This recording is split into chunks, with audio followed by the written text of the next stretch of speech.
Hi, everyone. Welcome to House of Lou. I'm your host, Veronica Theodoro. This episode of House of Lou is sponsored by Habitat for Humanity's St. Louis Restores. I'm really looking forward to my conversation today. It's all about gardening for beginners, and I'm gearing it toward people who, like me, love and appreciate gardens, but need the encouragement and guidance to get started. For a lot of us, gardening can be intimidating. And I'll speak for myself and say that gardening seems to overwhelm me, at least the idea of it. Where do I start? What do I need? Is my outdoor space suitable for a garden? I'm banking on my guests putting us all at ease and giving us the motivation to get started. I'm joined today by Lee Cagle and Megan Clinton. I've known both women for many years and have admired their work and talents. Lee happens to be my neighbor in the Central West End. She keeps me in peonies in the springtime and handfuls of herbs, vegetables, and hydrangeas from her home garden all summer long. Lee is also a manager at the Central West End Farm, a community urban farm that's dedicated to increasing access to fresh, healthy food and fostering hands-on learning and connection. The farm is now in its 16th growing season and has provided more than 30,000 pounds of organic produce to more than 12,000 families in partnership with Second Presbyterian's Good Ground Pantry. We've written about the farm, and so for those who are interested in learning more about it, I'll be sure to post the story to our show notes. Also joining me today is Megan Clinton, a fabulous home gardener, an interior designer for 20 years, and the kind of person who makes entertaining at home look effortless. Truly, I'm not just saying that. Megan and her husband Brian invited us along with another couple to their home in Clayton earlier this year. We had sushi and cocktails in their family room by the fire, and they were just the most gracious hosts, and we could have talked all night. Megan completed the horticulture program at Merrimack Community College and became a master gardener through the Missouri Botanical Garden while raising her 3 sons. 6 years ago, she partnered with a friend to launch Garden Edit, a landscape design company. The timing couldn't have been better. Homeowner interest in the outdoors and landscaping was really taking off. This was during the pandemic years, and the two women have been busy ever since. I can't wait to talk to them, but first, here's what's been going on in and around my house. About a week or so ago, I received a DM that really piqued my interest. It was from Jay Donnelly, the owner of Flanagan Paint and Supply, and he wanted to talk about a new product at his store. These are exactly the types of messages that I live for, so we planned to meet the next day. The new line that he was talking about is none other than Farrow and Ball, the British paint and wallpaper company beloved around the world. And Flanagan is now the sole retailer in all of Missouri. He's been itching to bring Farrow and Ball to his St. Louis stores for the past 5 years. He was just waiting until he was ready to invest in the company's tint machine, which is how the paint colors are formulated. So we can all bid adieu to color matching and traveling to other cities to buy it.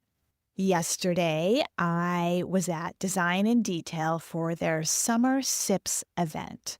I love attending these types of showroom gatherings because I always see or learn something new.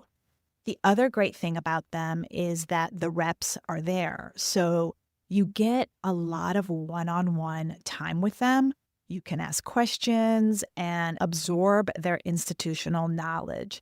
They really are such great resources because they know the collections so well. We wrote about Elatis when Design and Detail first introduced the line to St. Louis back in January, but I got a closer look yesterday. The color combinations are bold and striking, so people who love to make a statement with fabrics will really love it. The company produces exceptional outdoor fabrics as well. So don't miss those if you're a designer looking for a client or a special outdoor project. I also spent time taking a closer look at the fabrics line Zafuna, which is part of the Sanderson Design Group. Honestly, a lot of it was new to me, which again is why I love going to these smaller events. Zafuna is a British textiles company that creates the most exquisite embroidered designs, decorative velvets. I fell in love with a paisley fabric in purple, and I may just have to have it for my home office someday. Speaking of home, cleanup efforts from the tornado continue, and more trees have had to come down in my neighborhood, which is really sad and distressing. Friends who visit me for the first time after the storm have told me that it's far worse than what they had imagined. I don't know why I'm always surprised to hear this, but all the more reason to keep talking about the impact on our neighborhoods and how we're going to recover as a community. It's never been more clear to me that our ability to bounce back is 100% dependent on everyone's ability to reset and begin again. We'll be right back. Did you know Habitat for Humanity's St. Louis restores are open to the public? Anyone can shop and donate for new and used building materials, furniture, and home improvement supplies. Find your bargain at Habitat Restores while also supporting affordable housing right here in St. Louis. To learn more about store locations and hours of operation, visit habitatstl.org. Now it's time to get to my conversation with Lee and Megan. Hi, ladies. It's so great to see you. Welcome to the podcast. Thank you. Thanks for having us. Lee, I saw you driving away in your golf cart this morning. Leroy was in the front seat. So cute. Yeah. Were you headed to the farm? Yeah, trying to beat the heat this morning. It's another day of heat advisory, so I've got to have everything done by noon or it's impossible. Listeners, Leroy is Lee's adorable dog who happens to be Archie, my dog's best friend. So it's been very cute to see that relationship blossom. He shows up at our back door looking for my dog to come out and play. It's really hilarious. He pauses the door. It's like, can Leroy come out and play? Too cute. Megan, welcome. It's wonderful to see you. Thank you. I want to thank you for your generous offer to help Danny and I in the days following the tornado. It was a chaotic time, but you were lovely, and that was so appreciated. My pleasure. I mean, it's a lot to bear, no doubt. We weren't as affected in my neighborhood. Well, parts of it were, but our home itself was not terribly damaged. But we had been through something like that when we lived in Kirkwood years ago, and I just remember just feeling like I woke up in another world, and how do I get it back? Yeah, that sounds about right. Yeah, definitely. Well, now let's talk gardens. Okay, let's do. You both have a lot of experience. Let's talk a little bit about your personal journey. Where did it start for the two of you? Megan, why don't you take that? Sure. I couldn't answer this question fairly without giving a lot of credit to my mom, who I tease and say it was her way of getting some therapeutic release from 5 kids that my parents had had in a very short period of time. And so she was always in the garden and building beautiful rooms and did it on a shoestring budget. And so I was definitely inspired by her. She even can be credited with some early native loving, because she went and kind of salvaged woodland phlox and ostrich fern from this area near our home that was about to be completely wiped free of everything to start a neighborhood. And so she went in there and dug up natives and brought them back to our property and nurtured them there. So So she certainly inspired me. As you know, I have a love of design. I've always loved everything beautiful, and I love sharing beautiful things. After years in the interior design world, I kind of ventured off to do my horticulture degree and became a master gardener through the Missouri Botanical Gardens. And Lee, how about you? Who inspired you, or how did you get your start in gardening? Well, mine's really similar to yours because my mom started me in the garden when I was little. We grew up in rural Missouri, and unfortunately, there's not a lot of Korean vegetables in rural Missouri, like hot peppers and things like that. So my mom would try to find them, plant them, and grow them for herself because they were harder to find. So I started growing things really early, and unusual plants were the common thing. Flowers my mom couldn't see or people weren't growing in their yards. I don't know how she got the seeds, but she managed to get them. Wonderful. Very cool. But it's just kind of continued, and now that's what I do full time. For those of us who are beginners or who would like to start exploring the garden a little bit more deeply, how do you recommend we do that? Where does a beginner start? I would say the best starting point would be go and get inspired. We have some of the most amazing resources in Missouri, and Missouri Botanical Garden being one of them. Absolutely. So get familiar with Plant Finder. It's really all you need as far as learning about plants, how, the conditions that they thrive in, what to avoid, what to look for, what have you. So go walk through the gardens, take a hike at Shaw Nature Reserve out in Gray Summit, walk neighborhoods, take note of things that you like, maybe create, if you're real ambitious, like a vision board, and notice what sorts of things are standing out to you, like if there's certain colors that you lean towards. And certainly think about keeping a journal and keeping... That's what I was going to ask. You're writing this down. That's right. Writing it down, or keeping, if you're technically... Pinterest. Yeah, that's right. Just do your Pinterest, your house, save things, keep it like a working file that you can keep editing. So I'd say start with inspiration, and then definitely get to know, your own personal landscape and where it is that you're hoping for a garden, or what you hope to pursue in it. You need to know the lay of the land. You need to know the trees in your yard. Certain trees can be toxic to certain plants, and so that would not bode very well as far as success if you have walnut trees, or if you had a real acidic tree. It's going to influence what you can plant underneath that. So knowing your landscape, testing your soil, getting a soil sample done so you know how to amend it, and so you can really start off with a great foundation. Is this something that we can do on our own, or do we need someone there to guide us and help us? No, you can totally do this on your own. I mean, starting a garden could just be getting a container and filling it with dirt and putting a couple plants in it. I mean, it's amazing how many things you can grow in containers, how many things you can grow in limited space.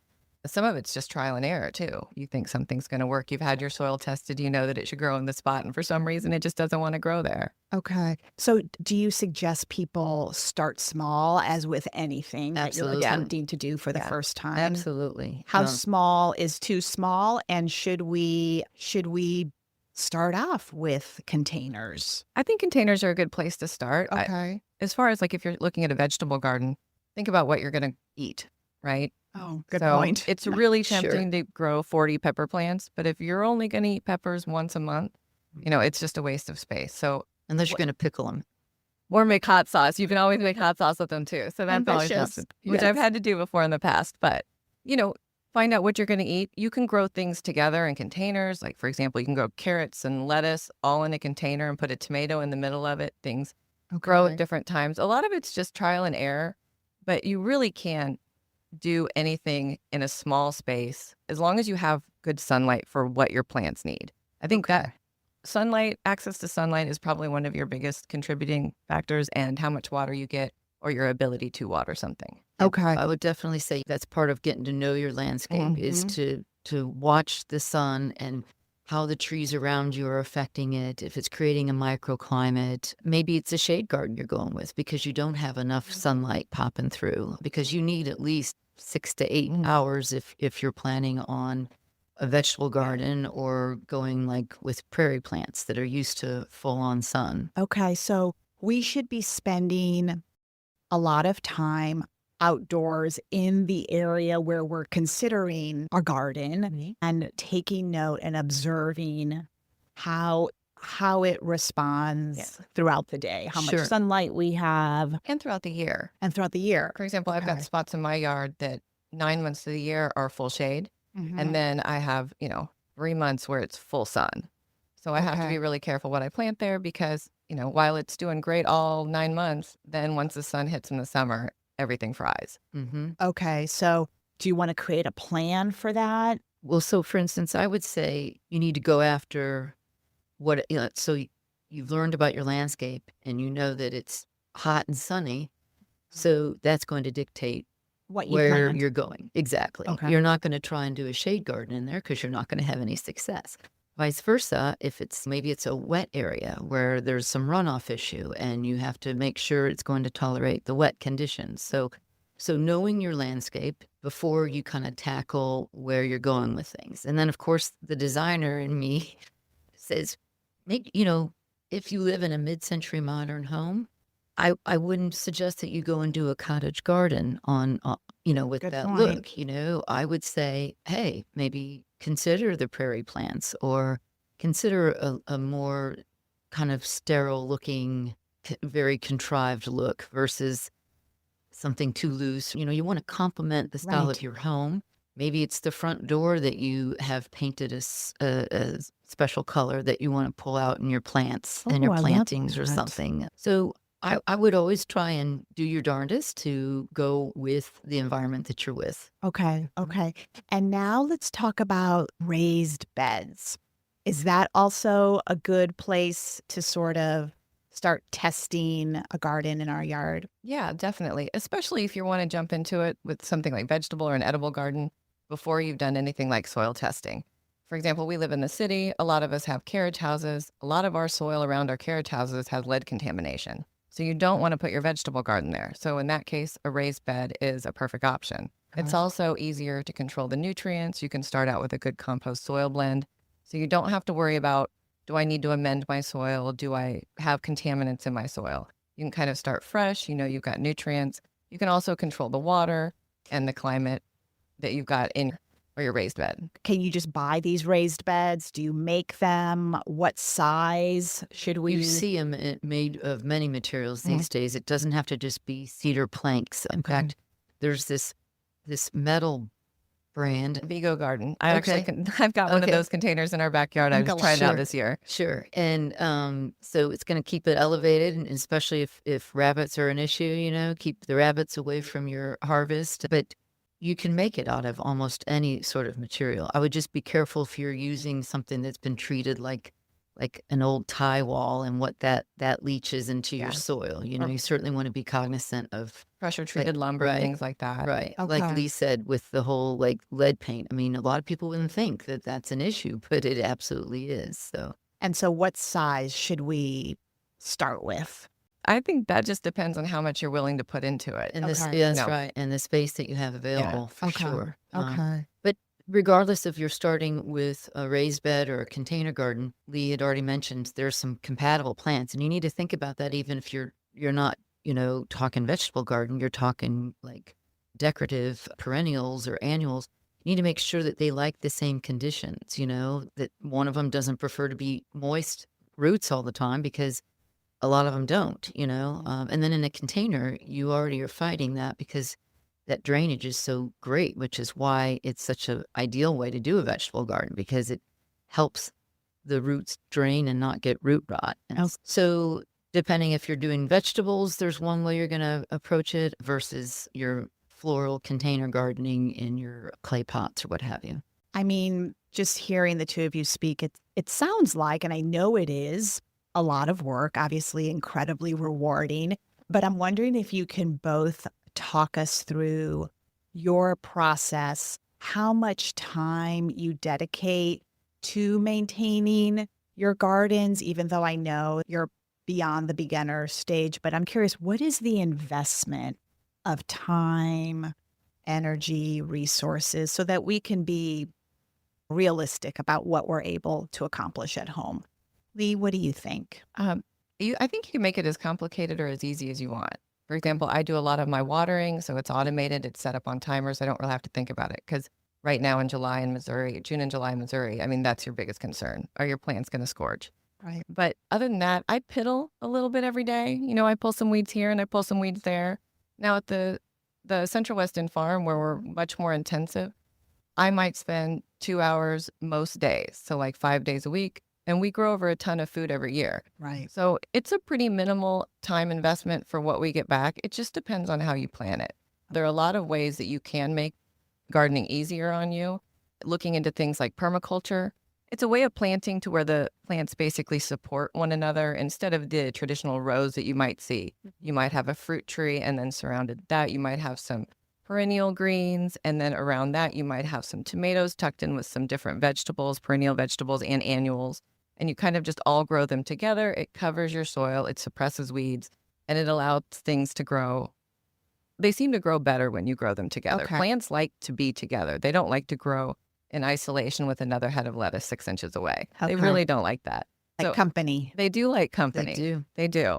Megan, what do you think? What does your process look like? Well, I think this is probably where I say, do as I say, not as I do. I don't know. I will tell you this. My husband in the spring, he's calling me in. We're eating at 9 o'clock, 10 o'clock at night because I'm out there with a headlamp on looking Yes. for a tool that I've just misplaced. I was kind of under the gun to get some things in. I wanted to get them in before the rains. I'm also kind of going down this rabbit hole with this new cut flower farming adventure for myself. Yes. Tell And, us about that. Well, it's exciting. It's a little bit exhausting. There's a lot of trial and error, of course, Sure. with anything, but it's rewarding. It's great to come in the house with a handful of things to create something beautiful from. The idea being that hopefully my partner and I will have plenty of bouquets that we can market CSA bouquets or drag around a trailer and sell them from the trailer. Oh, how or fun. Yeah, so much to be continued, but this is the beginning stages of it. So more to be continued. Definitely keep me in the loop on that. Will do. I know that, gardening, like there are no mistakes, right? We are just all learning as we go. But I'm wondering if you can point to some of the challenges that beginners tend to face. What have you seen among friends or with yourself that you think is pretty universal? I would say mistakes are going to happen. I mean, it's a Yeah. learning process and be okay with that. So just be patient with yourself, but definitely educate yourself. There's so many resources out there. Like I mentioned, the botanical gardens, our local libraries are doing fantastic jobs, bringing great programming. Since the pandemic and everyone being savvy on Zooms, you could find a class on True. so many levels that you could explore and could help get you there. But educate yourself and take your time. Don't rush to it. I think some of the worst projects I've seen, and I've been there, is you're vulnerable. You see something on sale or you just are in this mood where you have to leave with this plant and you don't really have a spot for it, or it's not the right condition. And so then you just basically throw money, out the window. So be patient, and come up with a plan, work a plan. If you don't work a plan, you're more likely to make mistakes. And it can be, get yourself a pad of grid paper. Okay. You don't have to measure things to the absolute, nth degree. Walk it off, factor in where a tree might be or the corner of the house. And give yourself a scale to work with. And you could even go online to learn all of that. Don't be afraid to explore and see where you get, but just don't give up. Don't give up and don't be overzealous, Right. Kind of like start small, but Yeah. be ambitious for yourself. That's right. Keep going. And learn on that, build on that knowledge. And honestly, one other great idea might be to go volunteer at a city garden or, plenty of projects out there that are trying to green up St. Louis and corners of places. Shaw Nature Reserve would be a great place to go volunteer and learn about invasive species and our native plants that are pulling in our wonderful pollinators and feeding our local birds and so forth. So Okay. Really, really good points. Lee, what do you see as some of the challenges that are common among novices? I think underestimating the size of your plant, the final size of your plant. You buy this cute little bush and you think, oh, 3 feet, yeah, 3 to 6 feet, and then you have a 6 foot plant, and you don't have room for a 6 foot plant. Okay. I think that's one way people make a lot of mistakes, especially with vegetables. I think that it goes both ways, spacing things too close and then also spacing things too far apart. Okay. So You know, all those numbers that are printed on the, they're recommendations if you're Okay. growing conventionally. If you're in your backyard and you want to have like enough lettuce for a salad and you want some broccoli and you want some green beans, you can put all that stuff together, and Okay. some things will cover and come out earlier. Your lettuces will come out earlier, then your green beans will come up. So you can kind of consecutively plant things. The Close tags and are going far. to tell you, in its most ideal condition, which let's be honest, It's not a that's greenhouse. it's not Your happening. backyard's not That's a right. greenhouse. Okay. So, Okay. so it may or may not get to that size, but it's interesting because you're absolutely right that a lot of times people don't plan enough for what it's going to become.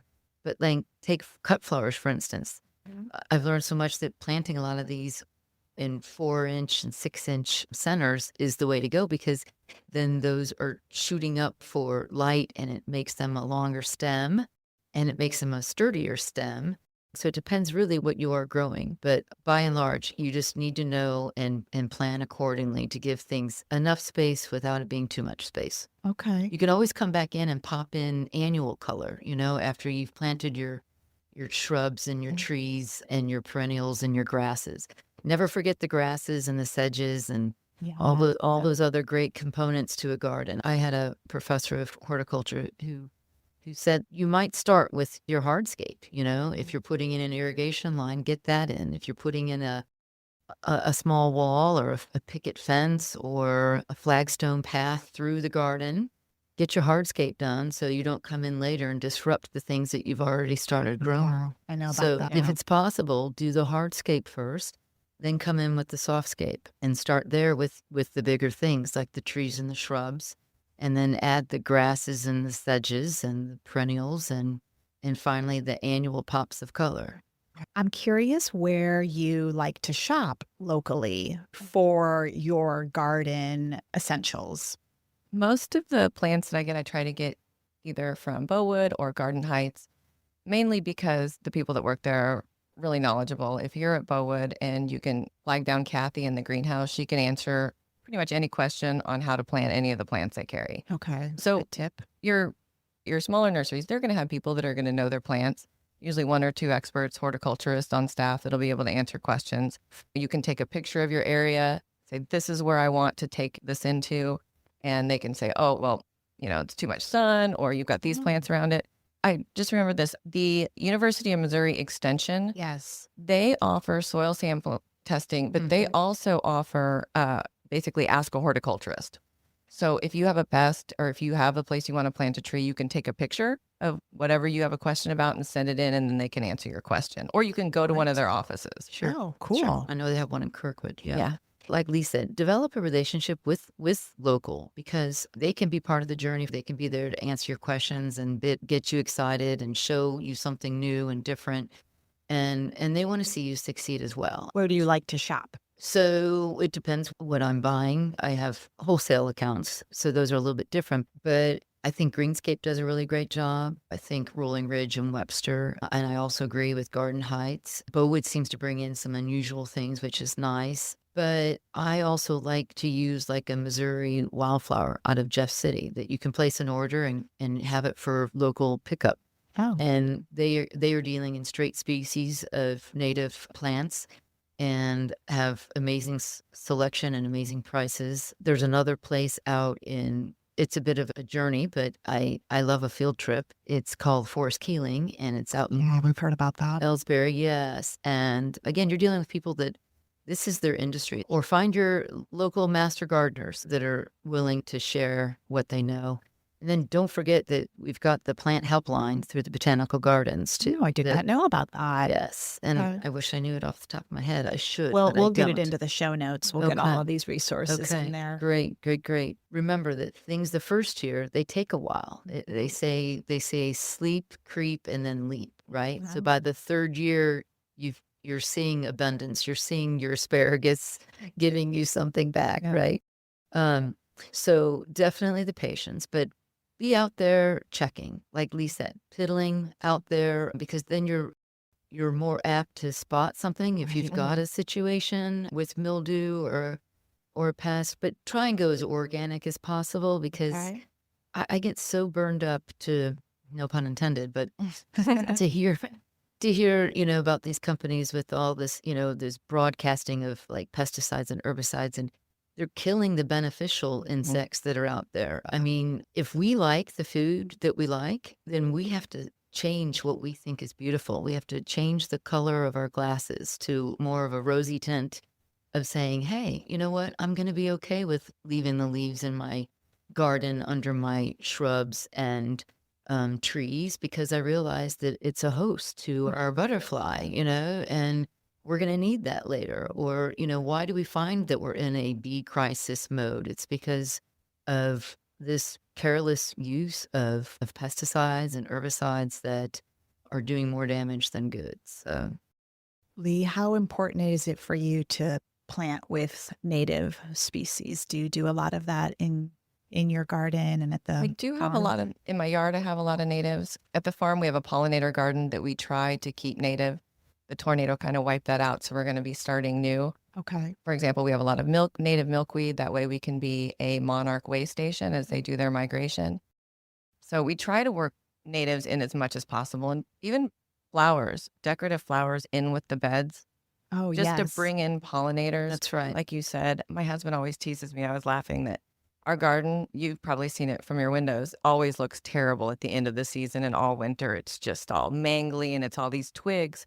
But all of those hollow twigs are providing habitat for native bees, not, the commercially used bees, but the native bees that are going to be here and probably be here long after the beehives are gone. And don't we have something like 420 native bees, which is just insane, right? The honeybee is not native. No, it's not. Right. It's as productive as it is and gives us such yummy honey. But I'm with you. I think do the best you can do, to be grown for a certain size or a certain color, or it's not as invasive. My last question to you is to find out a little bit about your favorite garden, whether it's in St. Louis or somewhere else. What is appealing to you? Lee, what would you say? The last couple summers we've spent in Asia, and those gardens are just gorgeous. Wow. At the temples, just the way that they're laid out, there's always water, there's always rock. I guess in my long-term goal, I'm hoping to turn my backyard into that Oh, great. one day, but we'll see how that goes. But I would definitely say those types of gardens. Okay, great. Megan, how about you? This is a hard question, but let's see. I think I would go with the Lurie Garden in Chicago as being one of my favorites. It's very inspiring, and it has that wild side to it. In fact, that's something I'd encourage people to do, is to embrace the wild side of gardening that has kind of hit, over the last 10 years. And that means to leave the grasses tall over winter for habitat, and it means to be okay with it not being perfection, and that it's not so super contrived. So the Lurie Garden would absolutely be an example of that, and just uses some of my most favorite species of plants, the Baptisia australis and the Amsonia. Some of my favorite grasses are in there. So I'd go with Lurie Garden for this day. But if you ask me tomorrow, it could very easily be a chateau in the south of France. Not bad either, right? Not at all. Not at all. All right, ladies. Well, thank you so much for your time and your expertise. I loved chatting with you today. Absolutely. And good luck to those gardeners out there. Stay with it. Yeah, and thank you. Thank you. We'll be right back. This episode of House of Lou is supported by Stages St. Louis. Prepare to be swept away by Austen's Pride, a bold reimagining of Pride and Prejudice, where Jane Austen herself steps into the story and embarks on a journey of self-discovery. This fresh musical take on the beloved classic is filled with wit, wisdom, and a sweeping original score. From July 25th through August 24th, Stages St. Louis brings the pre-Broadway production of Austen's Pride to the Kirkwood Performing Arts Center. Get your tickets now by visiting stages-ls.com. stlewis.org or call 314-821-2407. And now on to V's Views.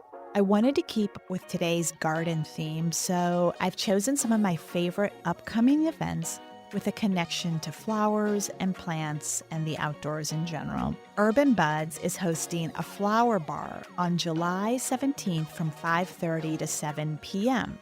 Spend an evening with friends strolling the grounds and learn about flower design from the pros. Then create your own hand-tied bouquet to take home. Seeds St. Louis is offering 2 gardening events in the month of July. The first workshop is scheduled for July 10th. You'll learn how to build a raised bed for your garden. On July 18th at 10:30 a.m., Seeds is hosting a class on edible landscaping for those who want to learn how to incorporate edible plants into the garden. The event will be hosted at the St. Louis County Library's Daniel Boone branch in Ellisville. And lastly, Frizella Nursery is hosting a class on the important topic of pollinators July 27th at 1 p.m. The emphasis will be on native plants. Be sure to register in advance for each of these classes and workshops, and maybe I'll see you there. Thanks everyone for joining me today, and a special thanks to my wonderful guests. Thanks for listening to the House of Lou podcast. Be sure to follow us and share the episodes with your friends. Be in touch. Subscribe to our design and home newsletter at stlmag.com/newsletters and follow along on Instagram at St. Louis Mag. You can follow me at VT Lookbook. If you loved what you heard, show us some love by rating and reviewing us on Apple Podcasts, Spotify, and wherever you choose to listen. We'll see you next time. And just remember, there's so much to see in St. Louis if you know where to look.